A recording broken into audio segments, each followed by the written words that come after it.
La voix du peuple. La voix du peuple. La voix du peuple sur Radio Avou l'été. La voix du peuple, une émission du peuple, par le peuple.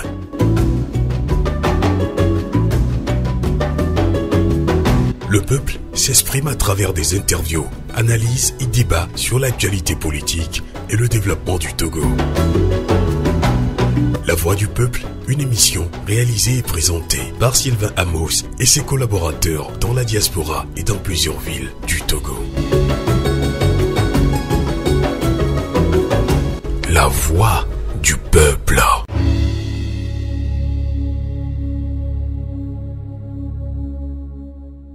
« 17h à Niamey au Niger, 19h ici en Suisse. Bienvenue dans votre émission La Voix du Peuple sur Radio Canal K sur Radio Avou l'été. Coup d'état militaire au Niger et transition militaire au Mali, en Guinée-Conakry et au Burkina Faso. Nouveau départ ou perpétuel recommencement? Eh bien, ce sera le débat panafricain autour duquel nos invités vont réagir. Ce sera avec nos invités burkinabés, guinéens, togolais et maliens. Merci de nous être fidèles sur le 3xwradioavoulété.com et canalk.ch. Et bien avant le débat proprement dit, nous vous proposons notre éditorial. Radio Avou l'été, l'esprit patriotique. Coup d'état militaire au Niger. Face à l'échec des processus de démocratisation, faut-il tout reprendre à zéro grâce à une révolution ou plutôt travailler à une évolution progressive mais souvent lente des dictatures vers de réelles démocraties? Amis panafricaines, panafricains, tel est le dilemme des peuples d'Afrique. Portés et adulés par une grande majorité de leur population, martyrisés et désabusés, Assimi Goïta du Mali, Mamadi Doumbouya de Guinée-Conakry, Ibrahim Traoré de Burkina Faso continuent à faire des émules sur le continent. La dernière éruption de l'armée dans la vie politique remonte au 26 juillet 2023, faisant comme victime le président Mohamed Bazoum du Niger. Prenant possession de la radio et télévision nationale, 10 militaires annoncent avoir mis fin au mandat du président élu en avril 2021 et avoir suspendu toutes les institutions républicaines. Au premier rang de leurs revendications figure l'incapacité du président Bazoum à mettre fin aux problèmes d'insécurité au Niger. Comme au lendemain de chaque coup d'État, la CEDEAO, Communauté économique des États de l'Afrique de l'Ouest, l'Union africaine et l'ONU ont protesté et exigé le retour à l'ordre constitutionnel. Comme à l'accoutumée, les militaires résistent et engagent un bras de fer contre les institutions sous-régionales et les organisations internationales. Au Mali, en Guinée-Conakry et au Burkina Faso, les militaires ont pris l'engagement de rendre le pouvoir aux civils après une transition pendant laquelle des solutions républicaines seront apportées aux greffes qu'ils ont soulevées. Après 3 années de transition militaire au Mali et 2 ans en Guinée-Conakry, quels sont les résultats concrets engrangés par les militaires qui ont pris le pouvoir par la force des armes à feu? Les nouvelles constitutions adoptées par des assemblées constituantes au Mali et en Guinée-Conakry peuvent-elles réellement mener ces pays vers la démocratie à laquelle leur population aspire? Au Mali et au Burkina Faso, la guerre contre le fondamentalisme islamique et pour la sécurité est-elle sur le point d'être gagnée? En Guinée-Conakry, les corruptions, les gaspillages, les pillages des ressources publiques et les dérives totalitaristes reprochées au président déchu Alpha Condé ont-elles réellement disparu? La participation d'Assimi Goïta et d'Ibrahim Traoré au 2e sommet Afrique-Russie qui se tient actuellement à Saint-Pétersbourg permettra-t-elle enfin au Mali et au Burkina Faso de trouver des solutions durables aux problèmes d'insécurité causés par des mouvements djihadistes dans le Sahel? Les pays n'ayant que des intérêts et jamais des amis, comment les militaires parviendront-ils à éviter le piège ou la tentation de remplacer les anciens colons par la Russie? Contrairement aux dirigeants qui ont démis de leur mandat, les militaires sauront-ils mieux défendre et préserver la souveraineté politique et les intérêts économiques, la diversité écologique et les richesses culturelles de leur pays? Les nouveaux maîtres du Niger parviendront-ils, à l'instar des militaires au Mali, en Guinée-Conakry et au Burkina Faso, à rassurer l'opinion publique nationale et internationale sur la sincérité de leurs intentions? La CEDEAO et l'Union africaine vont-elles finir par prendre conscience de leur responsabilité dans la reconnaissance des coups d'État militaires en Afrique comme mode par excellence de la dévolution du pouvoir politique? Eh bien, amis panafricaines de Radio Canal K de Radio à volonté, voilà quelques-unes des questions sur lesquelles nos invités vont réagir dans le débat panafricain de ce samedi 29 juillet 2023 dans l'émission La Voix du Peuple sur Radio Canal K et sur Radio à volonté. Merci de nous être fidèles. Novio à volonté. Keleke Tanye.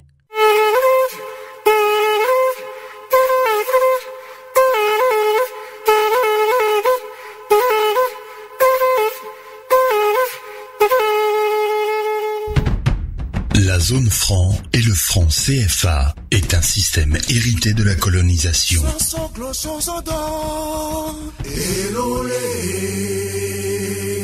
Le franc CFA freine le développement de l'Afrique. Il est aussi un outil de contrôle politique et économique sur les pays africains de la zone franc.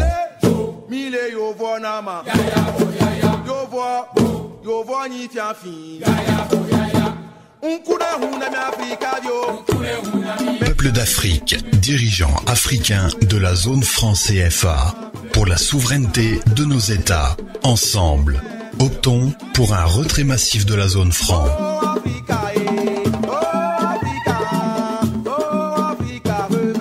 Ensemble et solidaires, nous y parviendrons.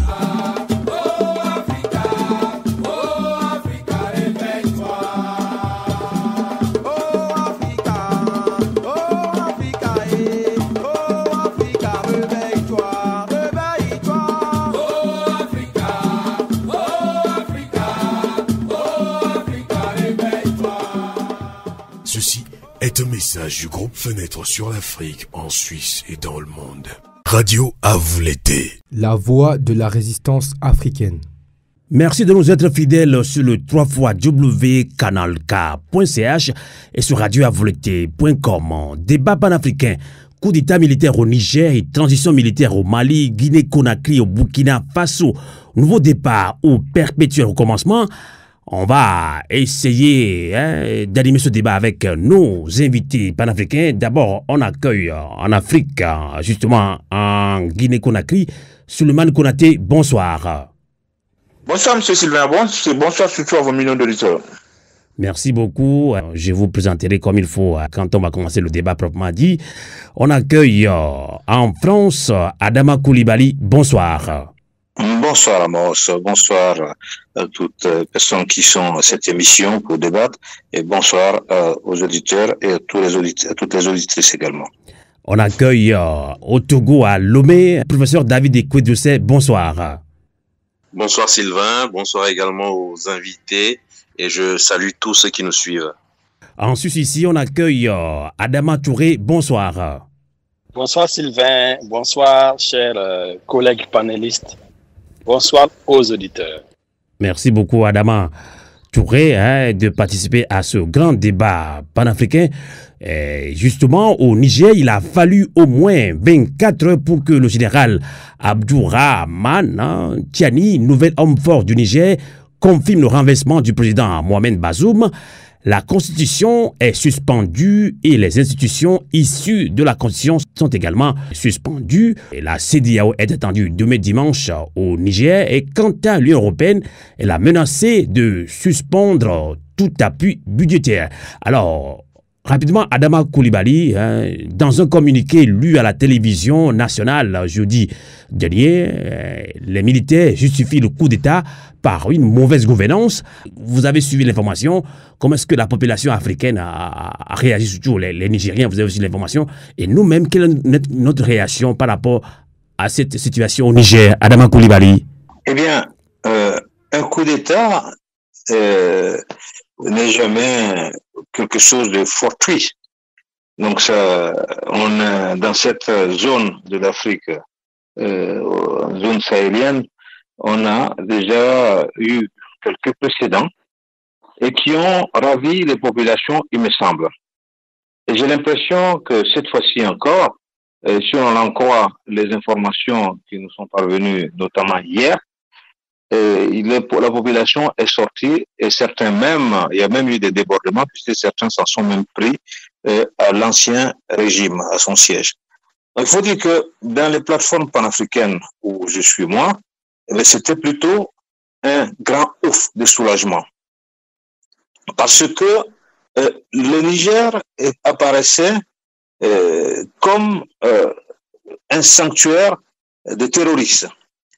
Et il y a eu déjà des populations nigériennes frontalières au Burkina et au Mali, donc ce qu'on appelle la zone des trois frontières, l'État Kougouma, des populations de certains villages de cette zone du côté du Niger qui avaient protesté d'ailleurs contre les autorités, face aux agissements des autorités nigériennes, en disant que le Niger était devenu un endroit, un point de repli pour les terroristes qui venaient se préparer là et qui allaient attaquer le Burkina Faso et le Mali en faisant des exactions au passage contre les populations. Voilà, c'était cette situation. Sinon, personne ne peut se réjouir d'un coup d'État. Mais il faut se rappeler que nous sommes dans un contexte de guerre au Niger, au Mali, au Burkina et dans tout le Sahel d'ailleurs. Et que dans ce contexte-là, face à ce que les militaires ont dit dans le communiqué, dans les trois premiers communiqués que vous évoquez, également dans l'allocution qu'on a eue par la suite du général Tchani, eh bien, il apparaît très clairement ce que j'ai dit là, que donc le président et son équipe semblaient travailler pour des intérêts obscurs. Et ça apparaît très clairement lorsqu'il dit que le président faisait libérer de manière extrajudiciaire des terroristes lourdement armés et qui réprenaient naturellement leur sale besogne. Et que également les militaires auraient attiré l'attention donc à plusieurs reprises du président qui n'a rien voulu entendre. Donc, dans ce contexte, on ne peut que se réjouir si toutefois cette dynamique qui va être enclenchée rejoint la dynamique qui a déjà été impulsée par les militaires qui ont pris le pouvoir au Mali et au Burkina Faso. Et donc, je cite ces pays-là parce qu'il y a d'autres pays où il y a la Guinée, mais ces deux pays parce que c'est la même situation qu'au Niger au niveau de l'insécurité. Donc, c'est donc dire que s'il y a une véritable dynamique entre ces trois pays, je pense que nous serons arrivés au bout du terrorisme, qui n'est en fait que la manifestation, comme l'a dit en Union soviétique, j'allais dire, en Russie, le capitaine Traoré, eh bien, c'est donc une des manifestations les plus horribles, les plus violentes, les plus détestables du néocolonialisme et de l'impérialisme, cette histoire de terrorisme. Donc, ça sera aussi l'occasion non seulement de régler ce problème de sécurité, et ensuite de régler également, dans la même foulée, un problème de souveraineté.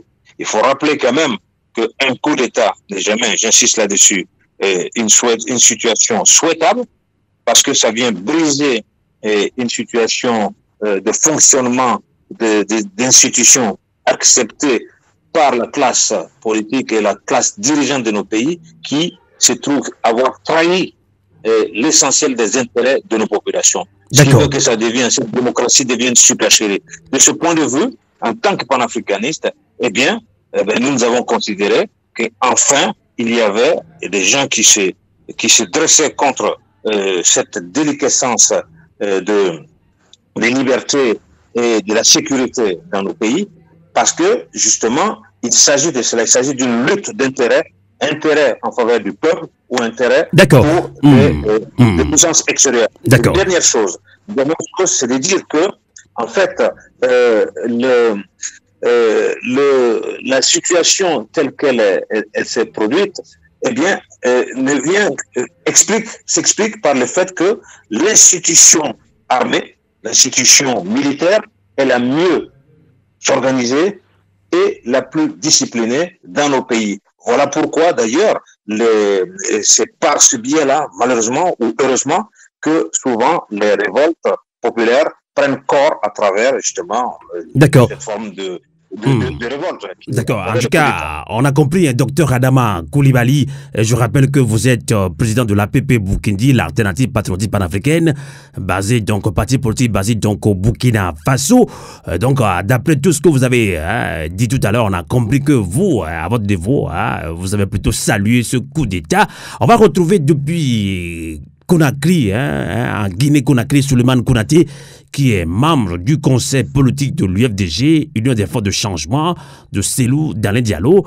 Souleymane Konaté est également chargé de communication de Cellou Dalein Diallo. Bonsoir, Souleymane Konaté. Bonsoir, M. Sylvain Amos, c'est Union des forces démocratiques de Guinée. Union UFDG. des forces démocratiques de Guinée, autant pour moi. Alors, vous avez suivi justement ce coup d'État militaire au Niger et entre-temps, ce débat devait également se faire autour des transitions militaires, notamment en Guinée-Conakry, au Mali, au Burkina Faso. Donc, ce coup d'État coïncidait avec ce débat panafricain. Alors, quelle est votre réaction d'abord sur ce coup d'État militaire au Mali, d'ailleurs salué par beaucoup de panafricains? On a vu également que la population, surtout nigérienne, ont bien apprécié ce coup d'État selon des images qui ont circulé sur les réseaux sociaux. Souleymane Konaté.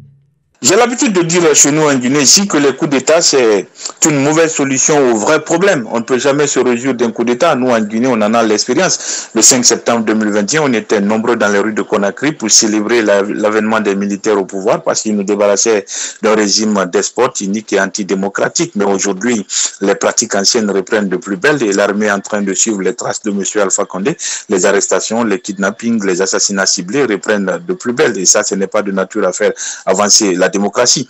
Mais puisqu'on parle du Niger, c'est avec beaucoup de regrets qu'on a appris, n'est-ce pas, ces événements malheureux qui se passent chez nos frères du Niger. Parce que quoi qu'on dise, le président Bazoum a été démocratiquement élu. On peut lui reprocher énormément de choses, mais l'arbitrage là, il appartient au peuple nigérien à travers des élections libres, inclusives et transparentes. Si le peuple nigérien qu'il n'est pas digne de leur confiance, on pourrait le sanctionner naturellement dans les urnes. Aujourd'hui, les militaires créent énormément de problèmes. Quelqu'un disait tout à l'heure que les institutions militaires restent les mieux organisées. Je dis d'accord, mais après, l'usage excessif, n'est-ce pas, de la force pour prendre le pouvoir, c'est une rupture que ça crée et ça crée énormément de tensions et de situations difficiles. Quand vous prenez la bande sahélo-sahélienne, c'est une zone totalement instable. Quand vous prenez le Mali aujourd'hui, le territoire à 40%, les autorités maliennes ne contrôlent pas. Ce sont les groupes djihadistes qui opèrent dans ces milieux-là. On s'est débarrassé de la France. Le groupe Wagner intervient dans ce domaine-là, dans ce milieu-là actuellement, mais jusqu'à présent, on n'arrive pas à endiguer ce phénomène. Quand vous prenez le Niger, il y a des bandes également qui opèrent là-bas tout au long, n'est-ce pas, des frontières et qui vont jusqu'au Nigeria pour se joindre au groupe Boko Haram pour terroriser les populations. Nous disons que la place de nos forces de défense et de sécurité, c'est d'abord la protection, n'est-ce pas, de nos populations, la protection, n'est-ce pas, de nos différents États. Mais que l'armée intervienne à chaque fois pour prendre le pouvoir de cette façon-là, nous disons que c'est un recul grave. Mais nous, ça nous interpelle aussi sur le rôle de la CEDEAO. Cette CEDEAO, aujourd'hui, elle est inerte.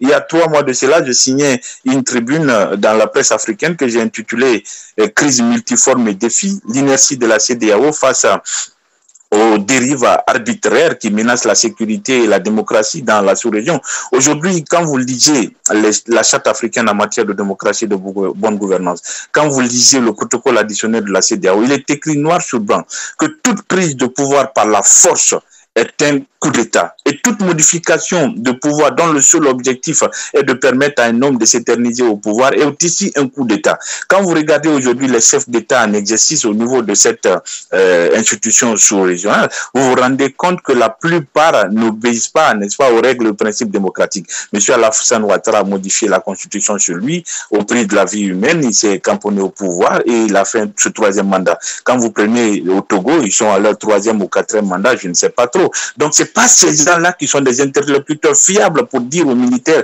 de ne pas faire irruption dans le jeu démocratique pour, comment on appelle ça, pour mettre à terme tout ce qui a été construit durant des années. Quand Alassane Ouattara arrive en Guinée, il ne va pas parler de démocratie au colonel Mamadi Doumbouya parce qu'il a fait un coup d'état civil sur lui. Le colonel Mamadi Doumbouya a pris des armes pour s'emparer du pouvoir. Donc ça crée des situations difficiles comme ça. Et aujourd'hui, la CEDEAO est née. Quand c'est un jeu d'intérêt. Quand il s'agit du Sénégal, personne n'en parle. Le jeune opposant Sonko a été plusieurs fois séquestré au Sénégal là-bas, plusieurs fois violenté, plusieurs fois menacé même de mort par les autorités sénégalaises. Vous avez écouté l'ancien président en exercice de la commission de la CEDEAO, M. Ambalo, prendre la parole pour dire non, les opposants ils font excès de zèle, donc il faut laisser le pouvoir faire son travail, comme si on ne parle pas de la même démocratie, alors que quand c'est en Guinée, quand c'est ailleurs, ils sont prompts, ils sont dynamiques à pointer, n'est-ce pas, par rapport à ce qui ne marche pas. Nous disons que cette politique de deux poids mesures ne rassure personne et l'institution sous-régionale, malheureusement,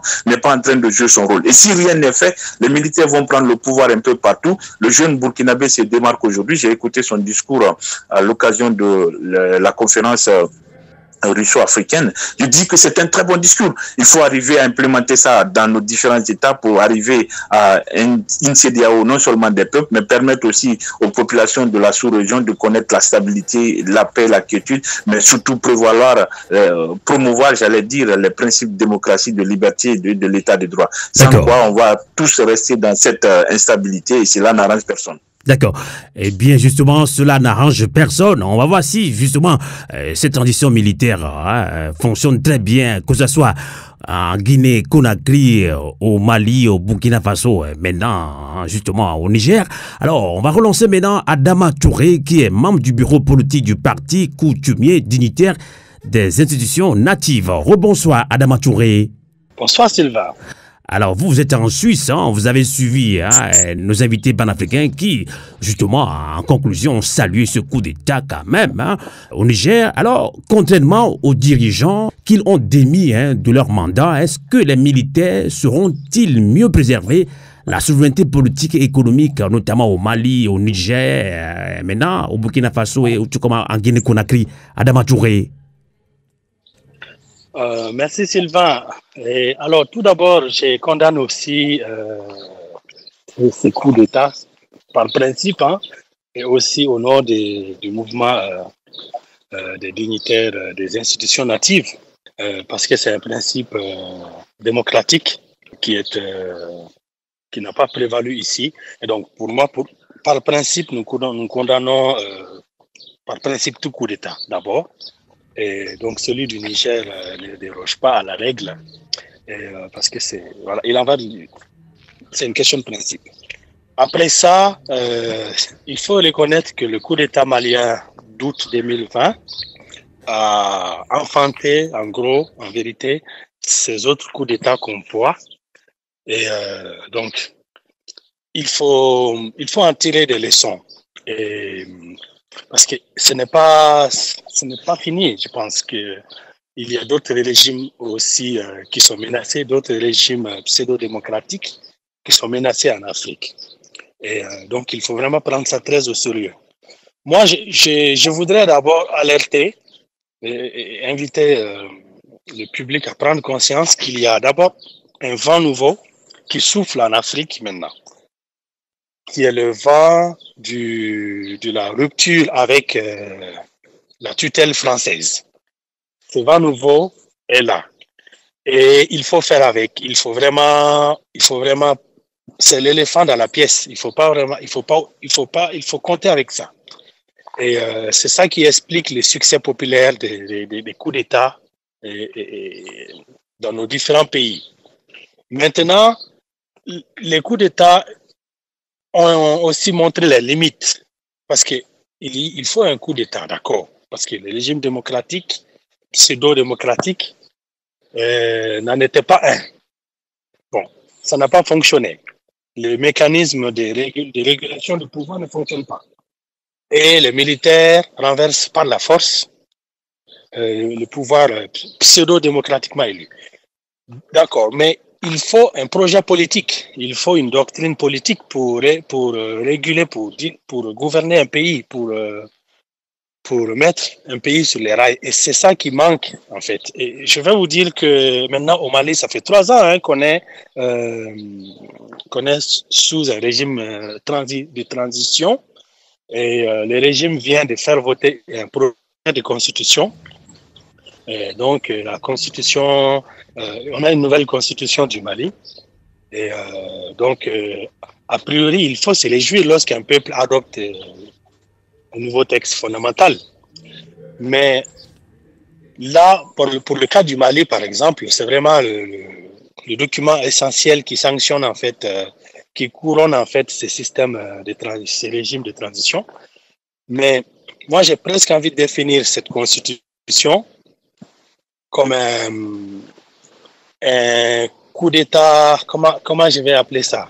Adama Touré, sans langue de bois, est-ce que vous n'êtes pas totalement satisfait de la transition malienne, hein? Vous avez dit, ça fait déjà 3 ans, vous n'êtes pas totalement satisfait, puisque Souleymane Konaté a évoqué le même cas en Guinée-Conakry. On a une coup d'étatisation maintenant au Mali. Ce n'est plus une constitution, c'est une coup d'étatisation. Je vais dire quoi par là? Je ne suis pas vraiment satisfait, je suis très mitigé, puisque maintenant, c'est avéré, avec ce projet de constitution, que le mécanisme le plus adapté pour réguler les jeux politiques au Mali, c'est le coup d'État. Cette constitution valide en fait le coup d'État comme un mécanisme institutionnel parmi d'autres. Pourquoi? Parce que la constitution condamne les dirigeants, les auteurs de coup d'État comme des personnes, comme des criminels dont le crime ne sera jamais pardonné. Donc, les seules personnes que la Constitution, que toutes les constitutions du monde d'ailleurs, les seules personnes qui sont nommément indexées comme criminels, eh bien, si ces personnes révisent la Constitution du pays, ça veut dire que c'est un comble en fait. D'accord. Donc pour revenir à ma question, je l'ai dit, est-ce que contrairement aux dirigeants qu'ils ont démis de leur mandat, ces militaires seront-ils mieux préservés la souveraineté politique, économique dans ces pays-là, notamment en Guinée-Conakry, au Mali, au Burkina Faso et au Niger? Alors, pour l'instant, il y a eu le coup d'État, comme je l'ai dit, mais maintenant, il faut une doctrine politique. D'accord. Et les militaires, par définition, n'ont pas ça. Pourquoi? Parce que la politique, c'est... Donc, est-ce que la société civile africaine ne peut pas les accompagner? Est-ce que la société civile africaine ne peut pas les accompagner? Que de les... Bon, disons, que de les critiquer, ou on ne sait pas. Oui, permettez-moi quand même En fait, ils sont accompagnés déjà par la société civile sélective, hein. Simplement, c'est eux qui choisissent qui peut les accompagner, qui il faut jeter en prison. Nous, par exemple, notre mouvement, depuis 2 ans, plus de 2 ans maintenant, on n'a pas été reconnu comme parti politique en violation de nos droits constitutionnels. Donc, comment on va accompagner un gouvernement qui nous confisque nos droits politiques d'exercer, de faire valoir notre opinion par la voie démocratique? On va revenir. Donc, on va y revenir, hein, sur justement le pourquoi vous n'êtes pas totalement satisfait de cette transition militaire au Mali. On va retrouver en ligne depuis Lomé au Togo le professeur David Ekwe-Dossé. Il est premier porte-parole du Front citoyen Togo Debout. Bonsoir, professeur David Dossé. Oui, Amos, bonsoir. Comment allez-vous, puisque vous revenez, il y a 24 heures, vous revenez d'Abuja, vous avez organisé une conférence, la CEDEAO des peuples, justement. On a eu une copie, justement, du document de la conférence de presse. Là, il y a un mot-clé, il y a une phrase clé qui a attiré notre attention.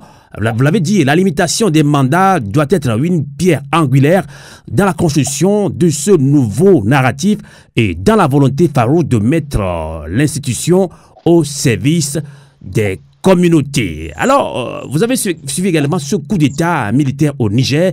D'abord, quelle est votre réaction et quel était l'objectif même de cette conférence de presse à Abuja?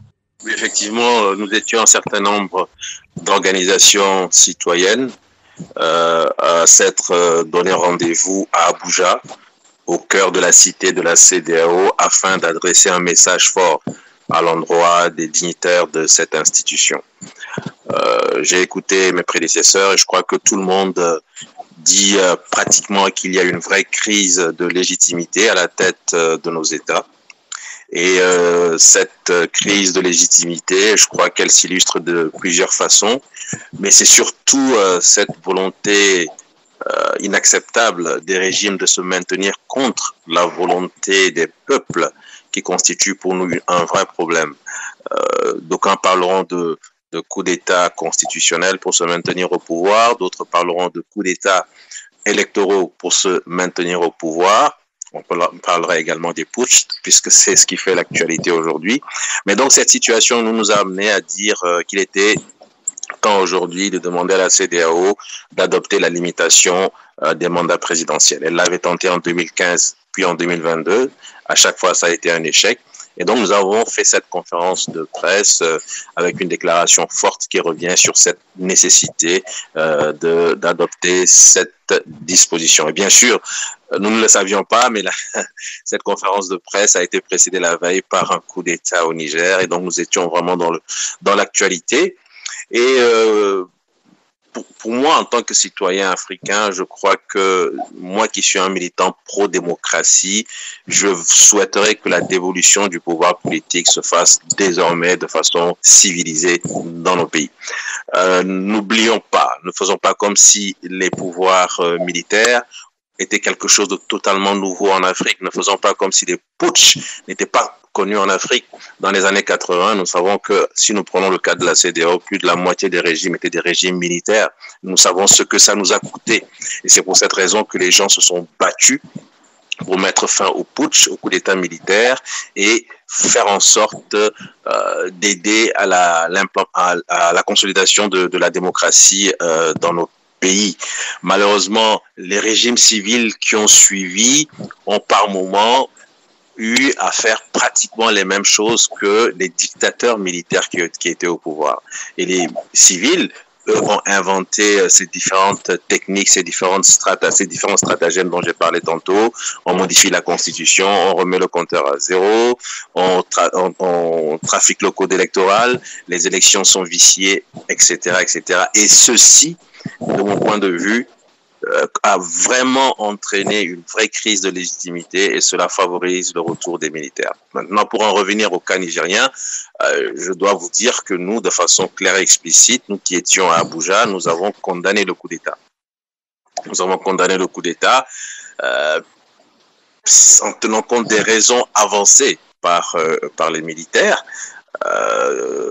Qui nous ont paru assez légères, puisque le contexte tel qu'il a été présenté, tel qu'il a été expliqué, c'est que le pouvoir du président Bazoum, même si nous savons dans quelles conditions M. Bazoum a été élu, je ne voudrais pas insister là-dessus, le pouvoir était en train de procéder à une réorganisation du dispositif sécuritaire lorsque le général Tchani, qui devait, semble-t-il, être remplacé, a décidé de prendre le pouvoir. Je crois que c'est assez léger et c'est une manière, de mon point de vue, en tout cas, de mettre les intérêts personnels devant les intérêts du peuple nigérien. Et donc, il faut faire attention. Je ne voudrais pas qu'on compare le cas nigérien au cas malien. Je ne voudrais pas qu'on compare le cas nigérien au cas burkinabé.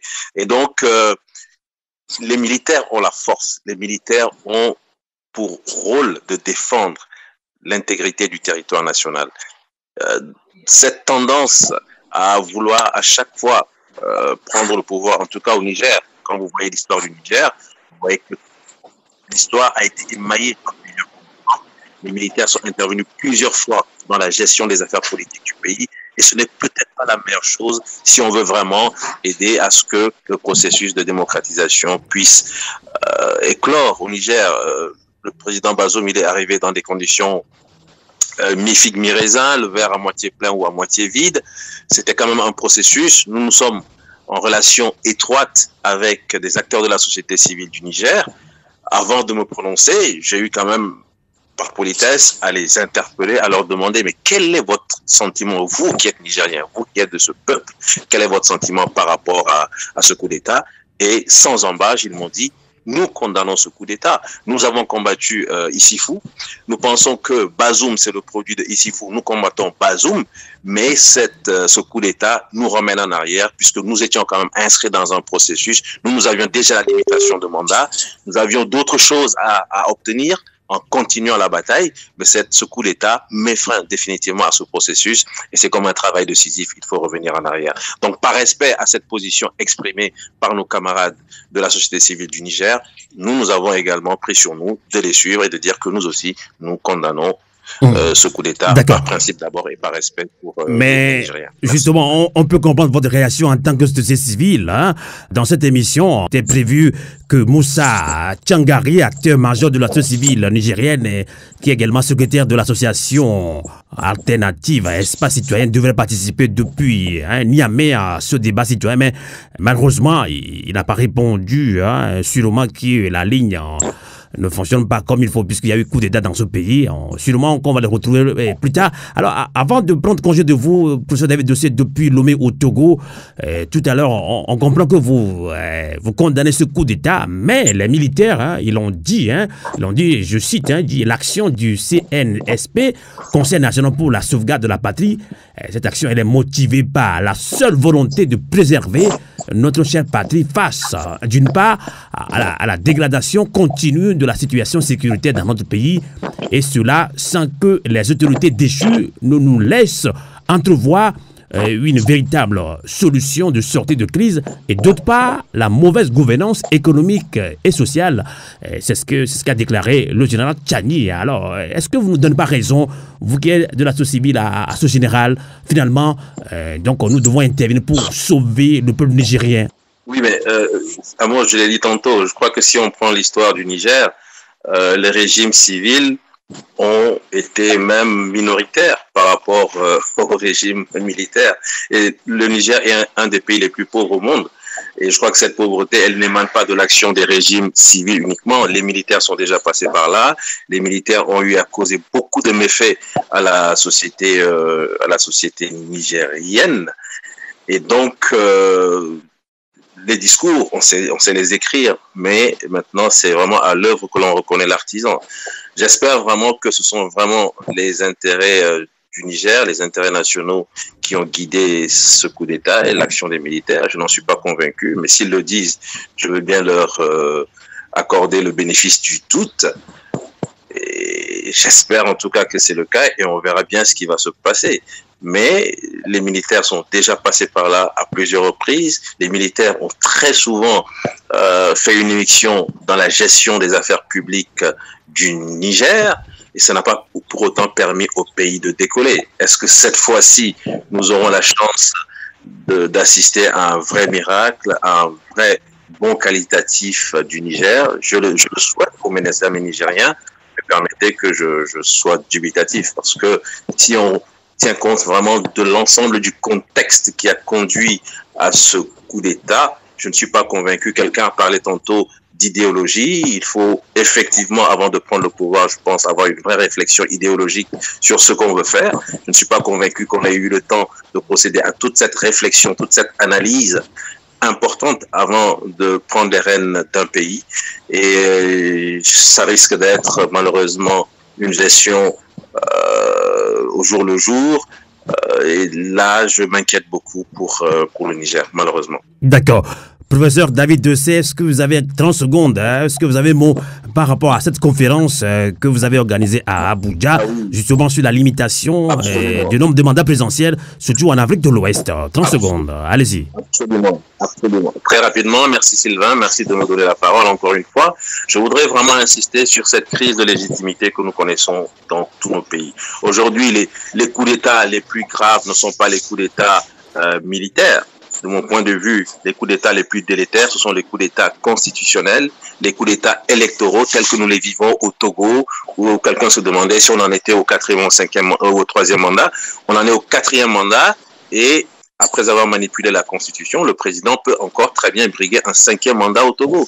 Voilà donc la vraie situation. Et donc, il faut mettre fin à cette crise de légitimité. Et pour nous, une des solutions consiste à ce que la CEDEAO adopte la limitation. Et je demande vraiment à toutes les bonnes volontés, toutes les voix qui sont suffisamment audibles, de faire de ce concept de limitation leur slogan, leur leitmotiv, afin que cette CEDEAO, qui est quand même notre institution communautaire, puisse adopter ces dispositions et donner un petit ouf de soulagement à notre espace communautaire, à notre région, et afin que nous tous nous puissions enfin commencer à construire un vrai édifice démocratique. Merci beaucoup. Merci également à vous, professeur David Ekwe-Dossé. Je rappelle que vous êtes premier porte-parole du Front citoyen Togo Debout. Merci d'avoir participé à ce débat panafricain en ligne depuis Lomé au Togo. Bonsoir et à très bientôt. Radio à vous l'été. La voix de la résistance africaine. Et on continue le débat panafricain avec nos amis. On relance maintenant Dr Adama Coulibaly depuis la région parisienne. On continue avec ce coup d'État. Vous l'avez suivi, des Africains, des panafricains condamnent ce coup d'État, mais ils l'ont aussi expliqué. Donc le peuple nigérien, nous, selon des informations, il y a beaucoup de Nigériens qui, tout ce qu'ils vivent là-bas sur le plan économique, politique et social, ont soutenu plutôt ces militaires-là. On a vu le même cas s'est posé au Mali et tout comme au Burkina Faso. Là, est-ce qu'au Mali et au Burkina Faso, la guerre contre le fondamentalisme islamique et pour la sécurité est-elle le point d'être gagné, justement, Adama Coulibaly, quand on parle de la transition militaire au Burkina Faso? Je ne pense pas qu'il s'agit d'une guerre contre un fondamentalisme. Il s'agit d'une guerre contre des terroristes et contre leurs parrains. Parce qu'en fait, dans cette nébuleuse qui endeuille le Sahel et au-delà depuis longtemps, c'est une question d'intérêt. Une question d'intérêt de groupes criminels et de puissances occidentales, notamment, en tout cas, pas seulement occidentales, mais tout ce qui concerne cette partie, c'est les pays qui sont sous domination néocoloniale et qui sont également des victimes de l'exploitation ou de velléité, en tout cas, de domination pour des fins stratégiques au niveau politique militaire, mais également stratégique au niveau de la transition énergétique par les puissances en déclin de l'Occident. C'est une civilisation qui a fait son temps et qui garde son genou sous le coude d'Afrique. C'est de ça qu'il s'agit.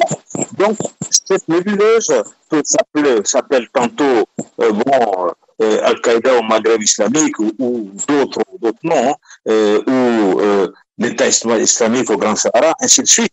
Mais en réalité, on voit bien quand on regarde les connexions et quand on voit aussi la duplicité de certaines puissances prétendument amies, comment ces puissances ont fait pour empêcher nos pays de s'équiper convenablement pour combattre contre cet hydre terroriste, eh bien, on comprend tout de suite que, en fait, les parrains de ces gens ne sont pas loin de ce que nous pensons être des amis.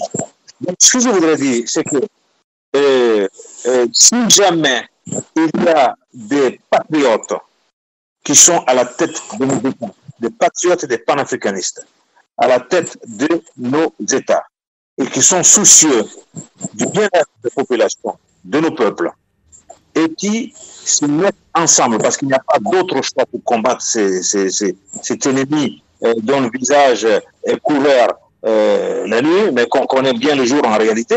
Eh bien, si nous nous mettons ensemble, il est clair que certains de nos pays ne seront plus des points de repli de ceux qui endeuillent les populations. D'accord, donc Adama Coulibaly, vous faites allusion également, je ne vous coupe pas, vous allez continuer, vous faites allusion également, quand vous parlez de dirigeants patriotes, donc vous faites allusion au capitaine Traoré du Burkina Faso. On a suivi cette réincarnation du discours de feu Thomas Sankara, donc le capitaine Touré disait la même chose à ce sommet Afrique-Russie.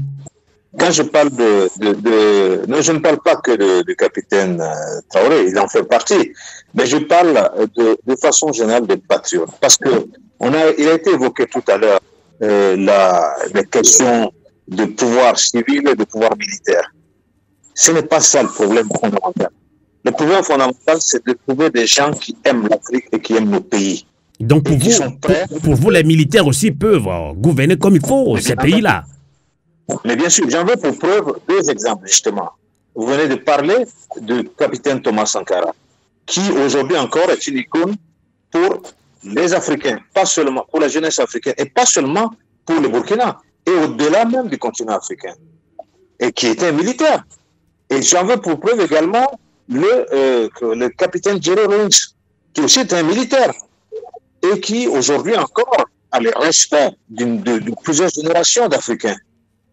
Et donc, je pense que ce qui est important, ce n'est pas la manière, parce que ceux qui s'agrippent sur les questions de démocratie et sur les notions de démocratie, qui est en fait, tel que ça a été appliqué dans nos pays, une vaste supercherie. Parce que ceux qui veulent imposer ça et qui copient la constitution de la 5e République française, ce sont des gens qui font partie d'une certaine élite formatée et qui ne pensent qu'à ses propres intérêts en disant à chaque fois que le système se renouvelle, peut-être ça sera notre tour.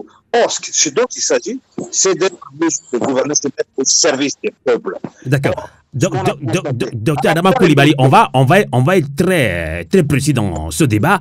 Donc, vous, en tant que Burkinabé, homme politique, vous êtes satisfait de la transition que mène maintenant le capitaine Traoré au Burkina Faso?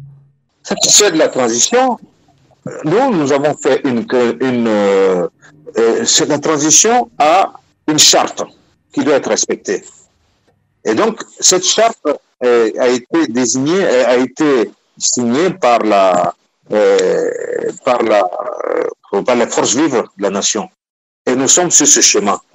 Nous, en tant qu'APP Burkindi, Alternative Patriotique Panafricaine, Burkindi signifiant, et je le rappelle encore, intégrité et dignité, eh bien, nous avons fait des propositions au président Kaboré, qui ne nous a pas écoutés. Nous avons réitéré ces propositions au colonel Damiba, qui ne nous a pas écoutés, bien au contraire, qui a insulté le peuple burkinabé en faisant venir quelqu'un qui a été condamné à la prison à vie en la personne de Blaise Compaoré, et en piétinant la justice et la mémoire des victimes de ce régime de Blaise Compaoré.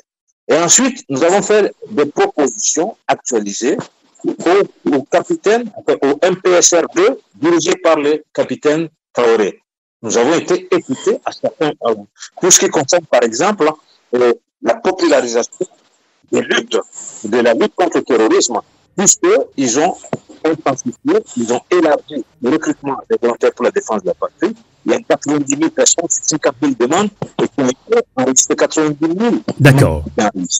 Donc, il y a des points qui sont... Ensuite, nous avons demandé une clarification de nos relations diplomatiques et de nos accords de coopération militaire avec l'extérieur. Et là-dessus, nous avons été suivis aussi, puisque nous avons été écoutés en tout cas. D'accord. Je comprends très bien, docteur Adama Coulibaly. Hein. On va continuer au débat. Ça veut dire que vous êtes pour le moment satisfait de la transition au Burkina Faso. Ce n'est pas le même cas, justement, selon des informations en Guinée-Conakry. Il y a quand même des problèmes. Par exemple, quand il nous revient, par exemple, des faits de stigmatisation et d'assassinat extrajudiciaire. Ça, ce n'est pas acceptable. D'accord. Ce n'est pas. Par contre, il y a des avancées très sérieuses sous cette transition qui a une réelle volonté de combattre le terrorisme et d'écouter le peuple et de combattre aussi parallèlement la corruption. Et ça, c'est satisfaisant pour nous. D'accord. Maintenant, il est évident que nous devons tous mettre la main à la pâte parce qu'il est facile de critiquer, mais il est encore plus difficile de proposer et surtout de s'impliquer aussi, parce que c'est une lutte qui nous concerne tous. D'accord. On va relancer maintenant depuis Guinée-Conakry à Souleymane Konaté, qui est membre du parti politique de l'UFDG de Cellou Dalein Diallo. Donc au Burkina Faso, oui, pour le moment, selon Adama Coulibaly, ils sont satisfaits de la transition militaire dirigée par le capitaine Traoré. Alors en Guinée-Conakry, les corruptions, les gaspillages et le pillage des ressources publiques et les dérives totalitaristes reprochés justement au président déchu Alpha Condé ont-elles réellement disparu? On vous pose cette question puisque la transition au Mali, au Burkina Faso, en Guinée-Conakry, on se pose beaucoup de questions. Souleymane Konaté, quel est le cas chez vous? Écoutez, sur un bon nombre de choses, rien n'a pratiquement bougé en Guinée. Quelqu'un disait tout à l'heure que les militaires gouvernent mieux, mais nous en Guinée, on va vous dire Lansana Conté, il a passé 24 ans au pouvoir, le pays n'a pas bougé. Les Ivoiriens vous diront Robert Gueye, qu'est-ce qui a véritablement changé? Ce n'est pas ça le problème. Quand on arrive au pouvoir, il faut avoir un projet de société, il faut avoir une doctrine, il faut avoir, comment on appelle ça, des méthodes de gouvernance, ce qui va vous permettre, n'est-ce pas, de séduire votre population et de travailler pour cette même population. Nous en Guinée, je rappelais tout à l'heure que le 5 septembre, on était nombreux à sortir dans la rue pour célébrer nos forces de défense et de sécurité qui avaient réussi à nous débarrasser du régime despote de M. Alpha Condé. Mais aujourd'hui, les vieilles pratiques reprennent de plus belle. Je disais tout à l'heure que les arrestations, les assassinats ciblés, l'interdiction systématique des manifestations sur l'espace public restent interdits sous le CNRD, ce qui est une violation grave, non seulement de la charte qu'eux-mêmes ils ont élaborée, on peut dire au Guinée, mais aussi c'est une violation du protocole additionnel de la CEDEAO et tous les textes, n'est-ce pas, comment on appelle ça, de la charte africaine en matière de démocratie et de bonne gouvernance. Aujourd'hui, les militaires refusent de dialoguer avec les acteurs représentatifs du peuple de Guinée. Ils sont arrivés à un accord avec la CEDEAO autour de 10 points sur un délai de 24 mois, mais aujourd'hui, toutes les actions validées par la CEDEAO, rien n'a véritablement commencé sur le terrain et aujourd'hui, on est en train de se cacher derrière le nationalisme béant pour faire croire aux Guinéens que, voilà, on est en train de travailler pour eux, il y a l'impérialisme qui veut détruire tout en Guinée, alors qu'en réalité, c'est eux qui sont en train de tout détruire. Parce que lorsque Souleymane Konaté, est-ce que ce ne sont pas des paroles d'un opposant que vous êtes? Non, ce ne sont pas les paroles d'un opposant. Je le disais dans une de nos émissions précédentes que il ne faut pas faire de la politique politicienne. Sous le CNRD, nous saluons beaucoup de choses qui ont été faites, notamment dans le cadre du bitumage. Il y a beaucoup de projets de gré à gré dans ce secteur qu'on a donné aux militants de l'ancien régime et on a donné aux proches du président. Mais aujourd'hui, ils sont en train de revenir sur tout ça. Dans le secteur minier, ils sont arrivés à beaucoup de résultats qu'Alpha Condé n'a pas pu faire en 11 ans. Donc, nous disons que cela n'est pas le problème. La transition a véritablement deux objectifs. Premièrement, puisque c'est une rupture démocratique, c'est de gérer les affaires courantes. Deuxièmement, c'est organiser des élections libres, crédibles et transparentes pour permettre, n'est-ce pas, aux Guinéens de choisir librement l'homme ou la femme capable de conduire leur destinée. Mais encore une fois de plus, quelqu'un le disait que la CEDEAO doit pouvoir imposer, n'est-ce pas, le nombre, la limitation de mandats. Ils ont essayé ça à un bon moment, mais la CEDEAO jusqu'à présent est incapable d'appliquer ses propres textes. Je disais tout à l'heure que la charte africaine en matière de démocratie, de transparence et de bonne gouvernance est très claire. On dit tout changement, toute prise de pouvoir par la force autre que les urnes, pardon, est un coup d'État. Et toute modification de constitution dont le seul objectif est de permettre à un homme de s'éterniser au pouvoir est également un coup d'État. Aujourd'hui, nombre de chefs d'État, n'est-ce pas, n'existent dans l'espace CEDEAO, ne remplissent pas cette condition telle que définie par la charte africaine ou le protocole additionnel de la CEDEAO. Nous disons que c'est le peuple qui va en pâtir parce qu'aujourd'hui, les militaires ne sont pas en train de comprendre la nécessité de prendre en compte la question sécuritaire. Le Mali, 40% du territoire est occupé par Souleymane Konaté, et devant cette situation, que dit la population guinéenne?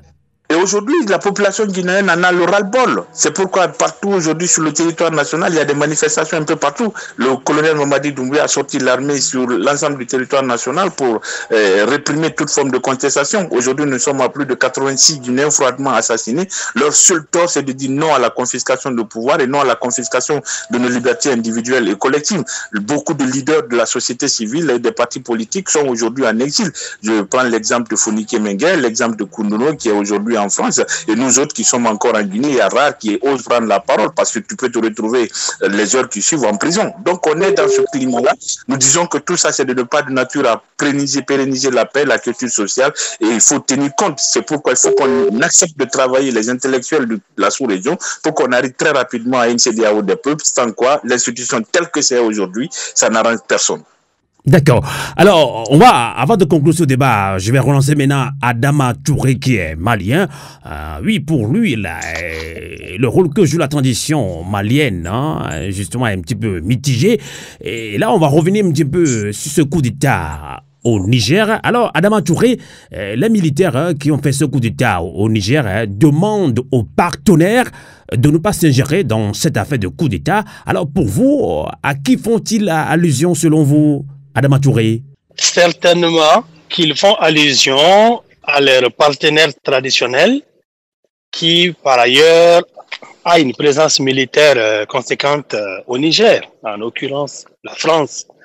Donc, ils veulent pas que la France s'ingère dans cette affaire parce qu'elle est militairement présente, elle est diplomatiquement écoutée dans le monde, etc. Et donc, c'est de bonne guerre, et ça, on peut comprendre cela. D'ailleurs, d'une manière générale, sur le principe, on est tous d'accord que la France se mêle moins de nos affaires. C'est tout ce à quoi on aspire, en fait. Maintenant, j'aimerais néanmoins revenir sur le Mali parce que je pense que le Mali, c'est la transition la plus longue des 4 transitions, des 4 coups d'État qu'on connaît dans la région. Le gouvernement malien nous a fait savoir qu'il travaille sur 3 axes fondamentaux pour faire avancer le pays. Ils ont appelé ça les 3D. C'est pas l'imagerie 3D, mais en fait 3D, c'est les mots galvaudés par le gouvernement, à savoir la défense, la diplomatie et le développement. C'est vraiment important de faire le bilan en 2 secondes. Prenons en 2 ans, en 3 ans maintenant, le bilan de la défense au Mali. Mon homologue du parti UFDG disait tout à l'heure, je crois, que le Mali, c'est de notoriété publique, est occupé à 40% par les djihadistes. J'ajoute que 30% du territoire national sont contrôlés par les autonomistes qui sont les signataires de l'accord de paix, et le gouvernement malien contrôle le reste, vous savez. Donc, plus ou moins, combien pour cent qui reste à présent? Plus ou moins 30% dans la capitale. Ça veut dire que le Mali, en 3 ans, n'a rien libéré de son territoire, et les djihadistes, ces dernières semaines, ont chassé 20, j'ai cru comprendre qu'ils ont chassé 20 villages. Ils ont fait déplacer 20 villages dans la région du centre du pays, dans la région de Banagara. 20 villages dont les populations sont livrées à eux-mêmes. Ils errent sur les routes pendant que le président Sepavan à Saint-Pétersbourg. Adama Touré, est-ce qu'il ne faut pas aller progressivement, puisque le Mali est à reconstruire quand même? Permettez-moi. Nous, au Mali... Et si le colonel Assimi Goïta est allé en Russie, à cette conférence Russie-Afrique, c'est justement pour pouvoir trouver des partenaires également. Bon, on reviendra sur ces formats d'ailleurs des sommets Afrique et Russe, Afrique-France. Mais ça, c'est vraiment les pratiques d'un ancien, d'une autre époque, ça. On a tous dénoncé le format France-Afrique. Maintenant, on est format Russe-Afrique et on trouve ça normal? Non. Ce n'est pas normal qu'un seul pays convoque des chefs d'État africains qui viennent se critiquer et qui viennent se contredire devant... Tout est question, je pense que tout est question de géopolitique quand même, Adama Touré. Oui, mais on y revient. Mais sur le principe, franchement, ce format, ce n'est pas convenable. Vraiment, si ça ne va pas pour la France qui d'ailleurs a du mal à refaire ce type de ce format n'est pas normal pour vous, exactement. On ne sait pas ce que pensent les autres invités et ils vont aussi prendre la parole tout à l'heure pour conclure. Oui, permettez-moi de revenir sur les 3D quand même. C'est important. La sécurité, les résultats est vraiment pas visible. Et c'est évident. Nous, au Mali, on est d'accord de subir un régime militaire, pourvu qu'on ait du résultat en matière de sécurité, parce qu'être confronté au djihad dans son pays, à l'application au gouvernement de la charia dans les milieux ruraux, vous savez, beaucoup de Maliens, leur vie est régie par la charia et non pas par les lois du pays. C'est la charia qui s'applique, il n'y a plus de maires dans leur village, il n'y a plus de préfets, il n'y a plus d'enseignants. C'est la charia qui s'applique dans les milieux ruraux, une grande partie du centre et du nord du pays. Le gouvernement ne contrôle que les grands axes routiers. C'est la vérité. Et les grandes villes. Donc, quel bilan sécuritaire en 3 ans? Franchement, à part les achats d'armes et des achats d'armes qui ont affamé le pays, franchement, on a tout mis dans les armes d'une manière tellement opaque. Il n'y a pas de transparence par rapport à tous les achats d'armes qui a eu lieu. Les résultats n'est pas là. Et d'ailleurs, les dons des céréales là, du président Poutine, on attend de pied ferme au Mali parce qu'on s'attend à une famine au Mali cette année. Le coton, cette année, il n'y a eu que 40% de la production. Ça veut dire que l'économie du Mali basée sur le coton qui permet au pays d'avoir de la devise, aux paysans d'avoir un peu de ressources, c'est zéro maintenant. Bon. Et donc le bilan sécuritaire laisse vraiment à désirer. On n'a pas reconquis. Vous avez encore 30 secondes. On n'a pas reconquis les territoires. Ensuite, Ensuite, la diplomatie. Le Mali s'est fâché avec un bon nombre de ses voisins et beaucoup de pays du monde entier ne travaillent pas avec des régimes militaires, des régimes illégitimes. Bon, ça c'est vite fait. Diplomatie, c'est vraiment assez mitigé. D'accord. Et maintenant, le développement. Le développement, franchement, on ne sait pas où est quel bilan économique ces personnes peuvent nous présenter devant la famine, devant les sociétés qui ferment et devant des bacheliers de 2020 qui n'ont toujours pas accès aux études universitaires depuis 3 ans. Et donc, il faut quand même, Adama Touré, il faut quand même reconnaître que le Mali est en reconstruction totale quand même. On vous comprend, hein? Je ne vous coupe pas. Gardez votre développement. Permettez-moi de juste dire encore que nous, Maliens, nous fondons beaucoup d'espoir. Nous fondons beaucoup d'espoir sur cette transition parce que nous la voulons comme une période de refaire l'État, de revoir l'État complètement. Beaucoup de gens voient, tout à l'heure, nos amis disaient 3e mandat, 2 mandats, il faut limiter les mandats à 2. Oui, la démocratie électoraliste qu'on a, ça ne va pas. Mais le problème africain est plus profond que ça. D'accord. C'est l'État républicain post-colonial qui est en crise et personne ne veut en parler. Il faut peut-être envisager, et c'est pourquoi notre parti se bat, d'abandonner le format républicain, d'abandonner la démocratie telle qu'on connaît aujourd'hui, électoraliste, de penser à un système plus parlementaire, vous allez conclure plus tard, fédératif. Il y a beaucoup de mesures comme ça. D'accord. Adama Touré. On n'a pas pu avoir ces débats avec cette réforme constitutionnelle cavalière. On va revenir. Gardez votre développement pour la conclusion. Vous allez conclure également. Vous aurez la parole au moins minimum 2 ou 3 minutes pour conclure ce débat. Maintenant, avant de conclure ce débat avec Adama Coulibaly qui nous accompagne depuis la région parisienne, hein, on a également cette information qui nous est parvenue justement. L'opposant, le grand opposant panafricain, d'ailleurs adubé par beaucoup d'Africains, serait arrêté au Sénégal. Quelle est votre réaction d'abord avant de conclure ce débat, Adama Coulibaly, puisque vous avez l'information aussi, Adama Coulibaly? Eh bien, il faut dire que Ousmane Sonko avait déjà prévenu qu'il y avait des provocations et qu'il risquait d'être arrêté. Et il a finalement été appréhendé. Ousmane Sonko s'attendait à ça. Et nous nous attendions également, tous les panafricanistes, les panafricains s'attendaient à ça. Et je pense que c'est encore une fois la manifestation de cette volonté de maintien sur le fer de la domination néocoloniale de nos pays. Parce que M. Sonko, Ousmane Sonko est un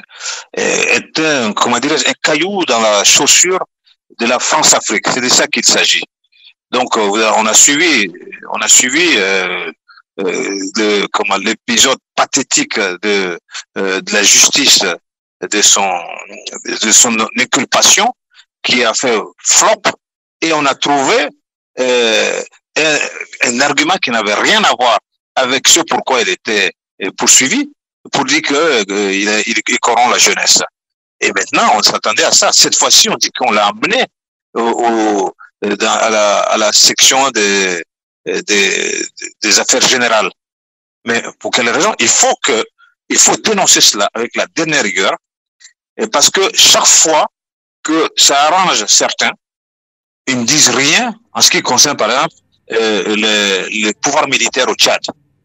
Quand ça les arrange, quand c'est des dictatures qui sont en place, qui arrangent certains intérêts, on ne dit rien non plus. D'accord. Docteur Adama Coulibaly, quelles peuvent être les conséquences politiques au Sénégal après cette arrestation d'Ousmane Sonko? Bien sûr, il risque d'y avoir encore des protestations et des manifestations de rue. Et cela est souhaitable parce qu'il faut qu'on arrête avec cela. Il faut qu'aussi il y ait des manifestations de soutien partout, partout où il y a des Africains qui sont soucieux de la souveraineté du continent. Et quand on parle justement, quand certains veulent, quand on parle de système de démocratie, de système démocratique, certains parlent de démocratie à condition qu'ils aient les manettes pour pouvoir manipuler le jeu démocratique et rester au pouvoir. Quand des gens qui ne réfléchissent pas, qui ne sont pas susceptibles de répondre au doigt et à l'œil à ce que veulent les intérêts france-africains, en ce qui concerne notre espace, en tout cas francophone, eh bien, on fait tout pour leur créer des problèmes et les écarter. Et ça a été le leitmotiv du pouvoir de Macky Sall jusqu'à maintenant. Donc, je pense que il risque d'y avoir des réactions de la population, de la jeunesse et des démocrates sénégalais, mais il faut que également les panafricains de tout bord et en Afrique et dans la diaspora puissent se mobiliser pour dénoncer cela, protester, pour obtenir la libération immédiate et sans condition d'Ousmane Sonko. D'accord. Alors, docteur Adama Coulibaly, on va maintenant conclure ce débat panafricain avec vous, justement, après ce coup d'État militaire au Niger et cette transition. On s'est posé la question sur le rôle que joue cette transition militaire au Mali, en Guinée-Conakry, au Burkina Faso. Que direz-vous pour conclure ce débat panafricain, docteur Adama Coulibaly? S'il y a eu ce coup d'État, précisément dans cette période, c'est bien parce qu'il y a un échec d'un système qui refuse de mourir. Il y a un ouvrage intéressant dont Hamzat Boukari Yabara et d'autres sont les auteurs, et l'Empire qui ne veut pas mourir. C'est de ça qu'il s'agit en réalité, là, cette France-Afrique. Il y a des soubresauts. On a l'impression qu'on a affaire à des soubresauts de fin de règne, de fin d'un cycle, que certains se refusent à accepter, que ce soit à Paris ou plus généralement en Europe et plus globalement encore l'OTAN, et également surtout les dignitaires de nos pouvoirs, de nos pays, et ceux qui profitent, ceux qui ont des avantages et des privilèges avec ces dignitaires. Et ce système-là, il faut le balayer complètement. Et c'est de ça qu'il s'agit en réalité. Et ces soubresauts-là se manifestent de diverses manières, comme le cas de l'arrestation d'Ousmane Sonko, comme certains assassinats qu'on a pu connaître par le passé aussi, et comme aujourd'hui des coups d'État qui sont intervenus face à quelle situation? Face à des manifestations. On a parlé du cas du Mali tout à l'heure. Mais au Mali, rappelez-vous toutes les manifestations du M5 RFA et les tueries qui s'en sont suivies. La répression de ces manifestations par le pouvoir, et paix à son âme, de Ibeka. Eh bien, quand on regarde ça, on oublie parfois aussi que lorsque Barkhane, d'abord Serval et Barkhane sont arrivés, il y avait 300 villages en insécurité au Mali, et quand ils partaient, quand le pouvoir malien leur a demandé de partir, il y avait 9 villages en insécurité. Et quand on regarde aussi ce qui se passait au Burkina, il y avait la task force Sabre qui était là, et il y avait des tueries, on parle le frère Konaté a parlé de 40% du territoire au Mali qui n'est pas sous contrôle. Mais c'est la même chose au Burkina, au Niger, dans tous ces pays. Mais qu'est-ce qu'il faut faire quand on est face à une telle situation? Est-ce qu'on doit pleurnicher, parler de démocratie, de choses qui nous viennent d'ailleurs, ou bien est-ce qu'on doit d'abord sauver nos pays qui sont en train de sombrer? Il faut arrêter les assassinats des populations, des forces de défense et de sécurité. Il faut s'organiser pour cela. Parce que quand votre maison brûle, vous ne passez pas le temps à discuter d'abord de la couleur de la peinture que vous allez mettre sur le mur, que vous comptez mettre sur le mur. Donc, ces débats sur la démocratie, sur les coups d'État, c'est important. Mais il y a une urgence aujourd'hui. C'est que les Africains sont dans une pauvreté extrême, alors qu'ils sont assis sur des potentiels de richesse incroyables, qui sont justement désirés par le monde entier. Et c'est les Africains qui devraient pouvoir en bénéficier en premier. Et donc, il faut donc que nous puissions nous mettre ensemble en réalité. Coup d'État ou pas coup d'État. Les coups d'État ne sont pas intervenus par hasard. C'est parce qu'il y a des situations qui ont favorisé cela. Maintenant, on ne peut pas rester avec des discours qui nous sont rapportés par l'Occident, où nous devons réfléchir par nous-mêmes. Premièrement, sauver le pays, sauver l'Afrique parce que les armes que nous avons, c'est pas les Africains qui les fabriquent, c'est pas eux qui renseignent non plus les terroristes qui nous endeuillent. Donc, il faut sauver, il faut arrêter cette descente aux enfers au niveau de la sécurité de nos populations.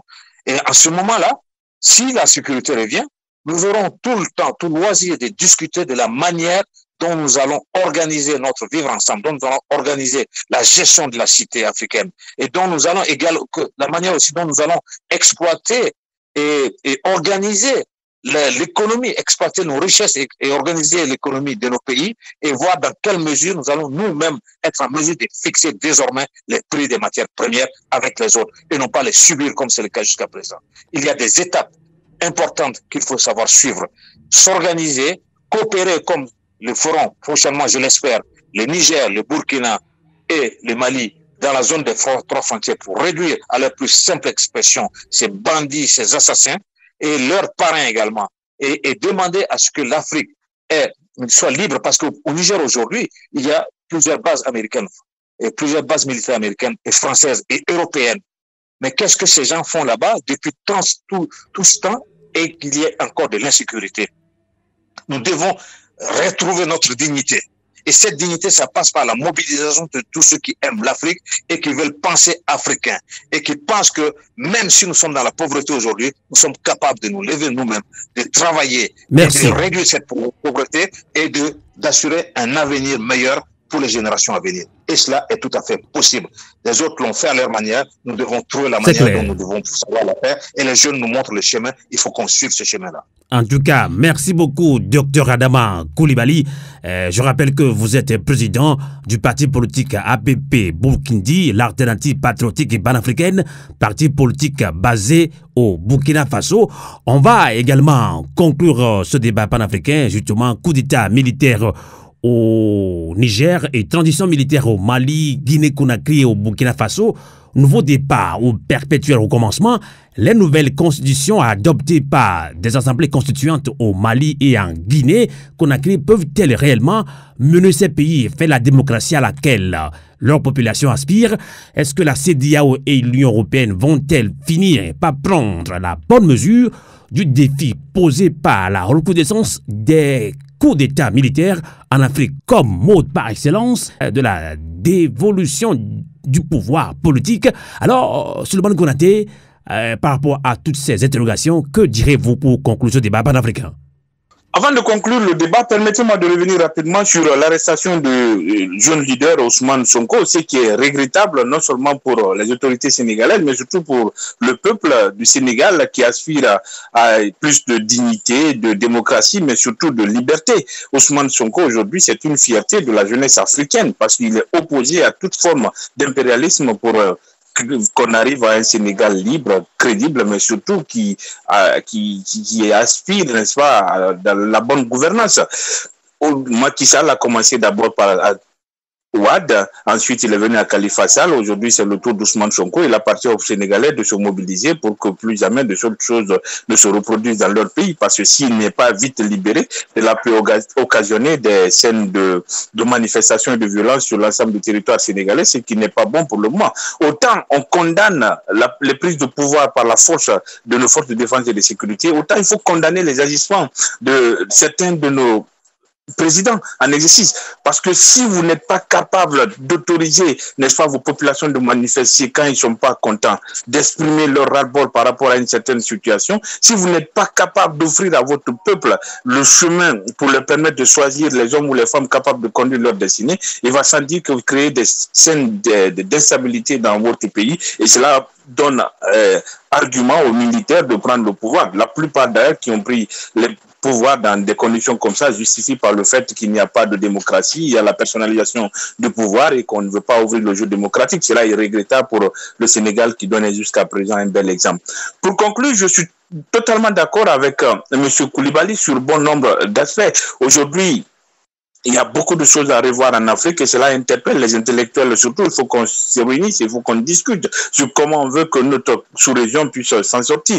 Il faut arriver très rapidement à la CEDEAO des peuples. Aujourd'hui, que ce soit la France, que ce soit la Russie, toutes ces puissances qui interviennent en Afrique, ils n'interviennent que pour leurs intérêts. Je vous donne le cas guinéen. Avant la suite du régime de M. Alpha Condé, on était le pays qui produisait 100 millions de tonnes de bauxite.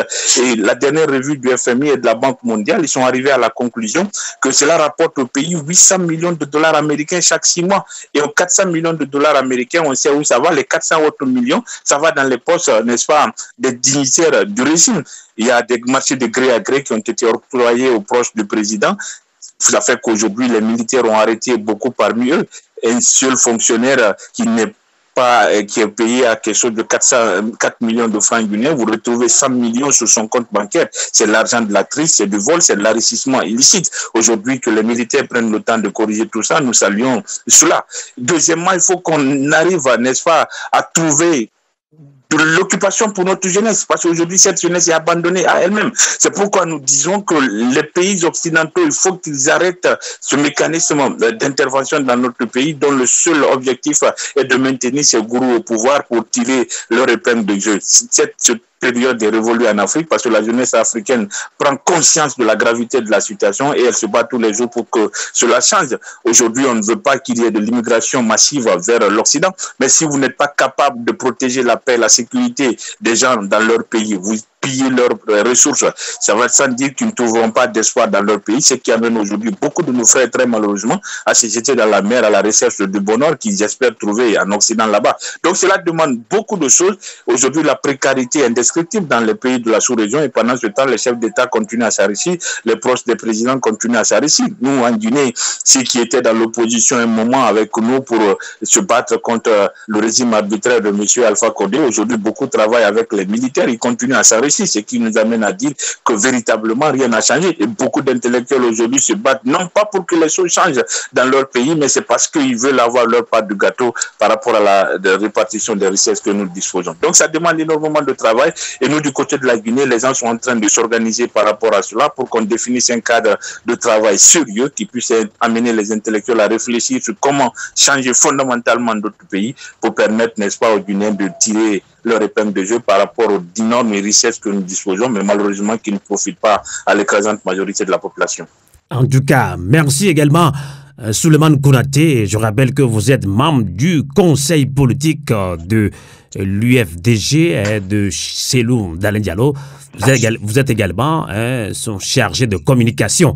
Merci, salutations patriotiques et fraternelles à tous les Guinéens en Guinée-Conakry qui, bien évidemment, nous suivent très bien sur Radio Canal K, sur Radio Avouleté. Merci infiniment, Souleymane Konaté. Bonsoir. Merci pour l'opportunité et merci pour tout ce que vous faites pour le continent africain. Merci. On va également conclure avec notre dernier invité, Adama Touré, qui est malien. Il est même ici en Suisse. Adama Touré, vous avez suivi surtout la conclusion de nos invités panafricains. Et vous êtes malien. Vous dites que oui, le rôle que joue la transition malienne au Mali, un petit peu pour vous mitigé. Vous l'avez dit, vous avez donné vos raisons. Alors que direz-vous concrètement pour conclure ce débat après justement ce coup d'État au Niger et le rôle que joue la transition militaire au Mali, en Guinée-Conakry et au Burkina Faso? Adama Touré. Merci Sylvain.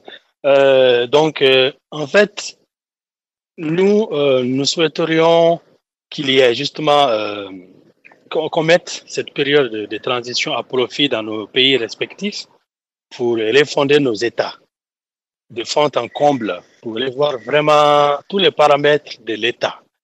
Puisque c'est l'État qui est en crise. Ce n'est pas seulement la France-Afrique. Ça, c'est que la partie émergée de l'iceberg. L'État africain est pourri. L'État africain est inadapté. L'État africain n'est valable, ne bande que dans la capitale. Excusez-moi si le terme est un peu vulgaire. Que dans la capitale. À part la capitale, l'État n'agit pas. Je vous donne juste un exemple. Au Mali, aujourd'hui, il n'y a que la capitale qui fonctionne et l'État, les services publics, l'armée, enfin la police, l'effectif de la police, des enseignants, tout est à Bamako. Et il n'y a que Bamako qui fonctionne. Pour un Mali de 1 241 000 km² et 20 millions de population, ça ne va pas. Nos États, ça ne va pas. Le problème, c'est ça. L'État est pourri et foutu. Je m'excuse si c'est vulgaire, mais c'est ça. Regardez, vous savez qu'est-ce qui justifie le succès du djihad au Mali? Le fait est que les djihadistes, là, ils ont amené un système, leur système à eux, qui est un système très rigoureux, liberticide, mais un système moins corrompu et un système adapté plus ou moins aux réalités sociologiques de ces populations rurales. C'est pour ça qu'ils préfèrent ça ils préfèrent les commandants djihadistes qui rendent la justice en deux jours. que le juge de paix malien qui te retire tous tes bœufs et qui fait ton divorce après 3 ans. Et sur le plan judiciaire, sur le plan administratif, sur le plan culturel, ça ne va pas l'État. D'abord, définissons l'État. L'État, c'est quoi? L'État, c'est pas seulement un appareil politique qui est là. Non, l'État, c'est cet outil qui est là, dont dispose un territoire et un peuple pour promouvoir ses droits culturels, pour préserver ses droits culturels, ses acquis culturels. D'abord, c'est ça l'État. Ça veut dire que l'État veille à ce que, sur un territoire donné, le mode de vie des habitants, la langue des habitants, le culte des habitants soit préservé des attaques étrangères. 30 secondes pour conclure le débat. Pour nos États, ce n'est pas le cas. La constitution du Mali qu'on vient de revoir, la constitution dit que nous sommes maintenant, nos cultures sont reconnues, officialisées. Le président part maintenant à un sommet international, il se permet de parler français encore là-bas. Mais ça veut dire quoi finalement? Lors de la proclamation même de cette constitution. Donc pour vous, il doit se déplacer, il doit se déplacer avec quelqu'un qui a traduire. Donc c'est quand même sur le plan international. Ça va de soi, c'est un sommet international. Mais écoutez, les Russes ne parlent pas français. Les Russes ne parlent pas français. Si, il y a certains Russes qui parlent français. Il y a quand même certains Russes qui parlent français. Je ne pense pas que le problème se pose au niveau des langues, quand même. Écoutez, c'est essentiel. 30 secondes pour conclure, Adama Touré. C'est la raison d'être de l'État. C'est que nous reconnaissons dans l'État, dans nos identités culturelles, dans nos langues, etc. Et que l'État soit un appareil pour promouvoir tout ça, intellectuellement, administrativement, scientifiquement, politiquement. Donc, d'entendre nos langues et raisonner dans ces sommets internationaux, c'est ça qui fait qu'on existe. C'est ça qui fait le Mali. En tout cas, ça, c'est un autre débat. Je vous comprends. Attendez. Encore 30 secondes pour conclure le débat, s'il te plaît. Dire aux Maliens, nous allons faire une constitution. Vous allez vous reconnaître, vos droits culturels sont préservés. Les pays maintenant, vos langues sont reconnues. Et ensuite, vous continuez à faire comme si de rien n'était, à parler dans la langue du pays que vous insultez tous les jours. Mais c'est quoi? D'accord. On ne vous demande pas de choses compliquées, mais juste parler. Merci. C'est facile de parler. On a compris. Mais je vous laisse beaucoup de temps quand même à Adama Touré. Merci, mais permettez-moi de 30 secondes, sinon on doit conclure. Ok. Je disais juste que il faut revoir l'État complètement. Nous, en Afrique, surtout au Mali, nous avons un système coutumier, on a une tradition institutionnelle multiséculaire. Pourquoi ne pas réhabiliter cela? Il y a des pays comme la Syrie qui a continué avec son système coutumier jusqu'à l'avènement de l'État fédéral qu'on connaît aujourd'hui. Donc, le système fédératif coutumier, on veut de ça. C'est ça qui permet aux gens de se prendre en charge dans leur localité et de régir leur vie publique dans les langues locales. C'est ça qui permet aux communautés d'être représentées. On a compris. Mais aujourd'hui, nous sommes vers une poutinisation de nos régimes. Le Mali vient de dire que sa doctrine politique repose sur 3 piliers. Et le premier pilier, c'est la reconnaissance de sa souveraineté. Le deuxième pilier, c'est le respect des choix de ses partenaires. Et le troisième pilier, c'est que toutes les décisions se fondent sur les intérêts fondamentaux du pays. Et le Mali espère qu'un pays comme la Russie va respecter cela. Je vais vous dire une chose pour conclure. Je suis désolé, je vous ai donné beaucoup de temps, on doit respecter le temps quand même de débat. Oui, je m'excuse, mais permettez-moi de conclure par ces points. Aujourd'hui, la Russie, ce n'est pas mieux que la France-Afrique. La Russie ne va jamais respecter les choix des partenaires stratégiques du Mali si ces choix s'opposaient aux choix des Russes. On envoie le cas avec l'Ukraine aujourd'hui. Ils étaient frères. Aujourd'hui, les choix n'étaient plus pareils. Est-ce que la Russie... Imaginez que l'Ukraine pose ces 3 principes comme sa politique, comme président à sa politique internationale. Vous voyez que tout est violé par la Russie aujourd'hui. D'accord. La Russie. Merci. Le danger majeur que je vais annoncer. Je pense que votre message est passé. Vous êtes plus amis avec la Russie, votre pays sera en sécession. D'accord. On va poser le débat plus tard. Laisse nos pays en entier. Adama Touré, dès que vous tournez je suis obligé de vous arrêter. La sécession, la sécession en 2 ou 3 parties selon on va reposer le débat. Et la partie anti-russe. Merci. En tout cas, merci infiniment. Mais je pense qu'on ne peut pas tout dire dans un débat. C'est pour ça qu'il faut conclure. On a un débat, donc vous posez un autre débat. En tout cas, merci beaucoup, Adama Touré. Je rappelle que vous êtes membre du bureau politique du parti coutumier dignitaire des institutions natives, partis politiques basés ici même en Europe, notamment en Suisse. Je rappelle que vous êtes malien. Merci infiniment à tous nos amis panafricains et panafricaines qui nous ont suivis sur Radio Canal K, sur Radio Avolete. Et on réitère toujours cette citation de feu Thomas Sankara, qui est, je dirais, la réincarnation même à ce sommet. Le capitaine Traoré a encore réitéré ce message de Thomas Sankara qui nous disait « L'esclave qui n'est pas capable d'assumer sa révolte, ne mérite pas que l'on s'apitoie sur son sort.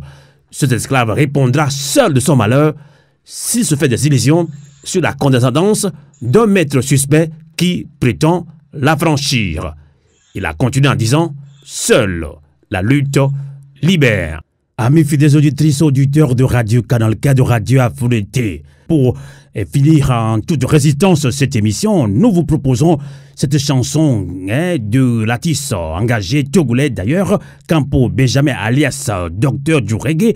Il est originaire du Togo et du Ghana. La chanson demande la libération pure et simple du grand opposant sénégalais Ousmane Sonko. Merci de votre résistance sur Radio Canal K et sur Radio Avolete. Bonsoir et bon week-end. La vérité nous montrera le chemin vers la liberté. Si tu veux faire le jugement, il faut connaître la vérité d'abord. Il est temps chez nous, il est l'heure en Afrique. Il fait jour à Dakar, à Dakar, Dakar.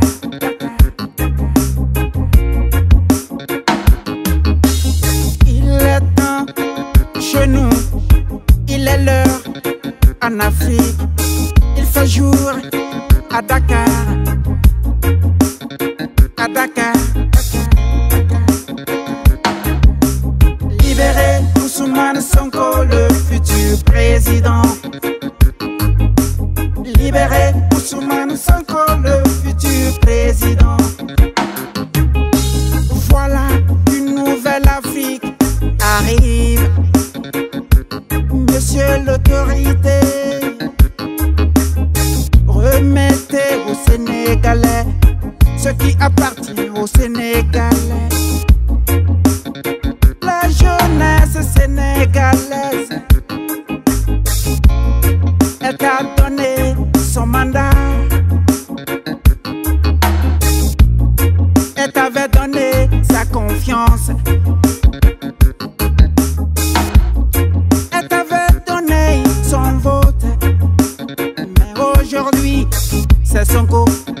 C'est Sonko, nous voulons libérer Ousmane Sonko, le futur président.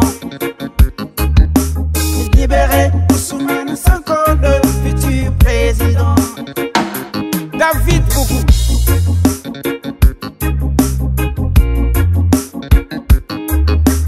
Si tu ne sais pas comment donner, il faut savoir comment rembourser. Votre seul salut, c'est de donner aux Sénégalais ce qui appartient aux Sénégalais.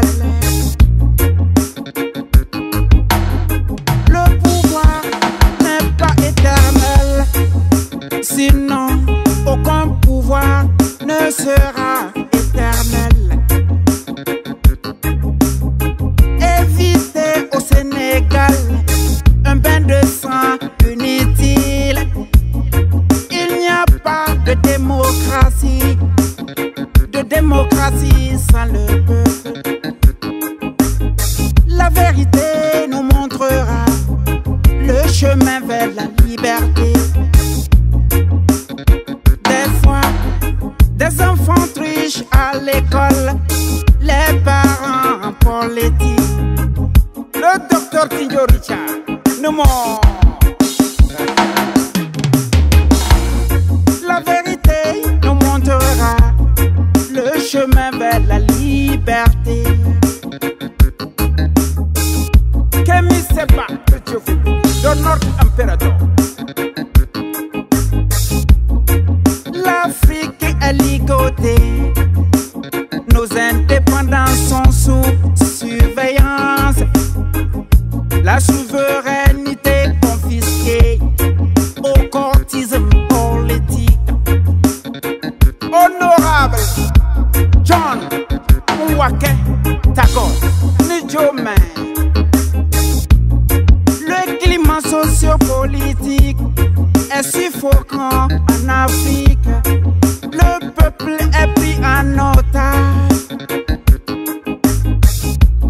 Une démocratie armée, une démocratie armée. Il fait jour à Dakar, il fait jour à Dakar. Monsieur l'autorité, ils sont de la famille du 3e mandat, du 4e mandat, même voire le 5e mandat. Et ça, c'est ce que la jeunesse dit non, puisque c'est la gourmandise du pouvoir, gourmandise du pouvoir. Ils sont de la famille du 3e mandat, du 4e mandat, même voire le 5e mandat. Et ça, c'est la gourmandise du pouvoir, gourmandise du pouvoir. Maman Africa, réveille-toi. Maman Africa, réveille-toi, toi. Mon cœur a toujours saigné. Si c'est à payer ceux qui ont créé conflit, combien payerons-nous ceux qui sont morts? C'est pourquoi mon cœur a toujours saigné. Libérez Ousmane Sonko, le futur président. Libérez Ousmane Sonko, le futur président. Ma soeur chérie Nathalie Yamba, merci pour tout. Que le Dieu vivant vous bénisse. Les mêmes causes produisent les mêmes effets. Les versions divergent et les zones d'ombre demeurent. Jara Safara, ça c'est le docteur Reggae. Le reggae man qu'on combat. Ça c'est le docteur de reggae. No more fight, no more trouble. No more fight, no more trouble. No more fight in Africa. No more trouble in Africa. Libérez Ousmane Sonko, le futur président. Libérez Ousmane Sonko, le futur président. Libérez Ousmane Sonko, le futur président. Libérez Ousmane Sonko, le futur président.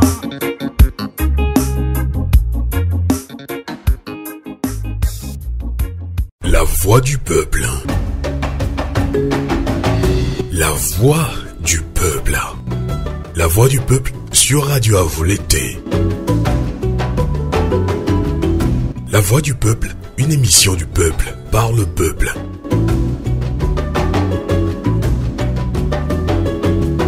Le peuple s'exprime à travers des interviews, analyses et débats sur l'actualité politique et le développement du Togo. La Voix du Peuple, une émission réalisée et présentée par Sylvain Amos et ses collaborateurs dans la diaspora et dans plusieurs villes du Togo. voix du peuple.